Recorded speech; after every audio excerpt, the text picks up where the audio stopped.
Сіздің кеудеңіз ауырып жүр, қолыңызды көтеруге былай қозғайтын болсаңыз, ауыратын болса, біз жалпы диагностика жасаймыз. Аламыз қолды, былай қоямыз, итереміз.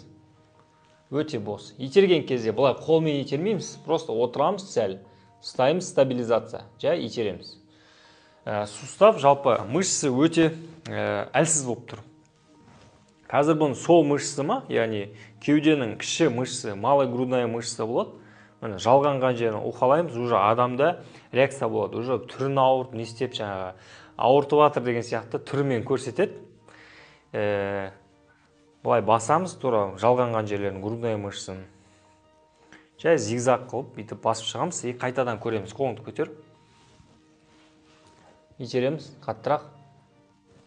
Уже кәдімгідей күш пайда болады. Итереміз, қаттырақ. Дәл осы арқылы сіз осы грудная мышцаны емдейсіз. Яғни уже бұл іске қосылды деген. Дальше уқалай бересіз осылай.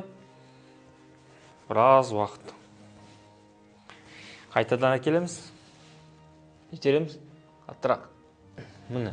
Осы арқылы сіз кеуденің кіші бұлшық етін емдеп, қолдың ауырсуын қойдыра аласыз.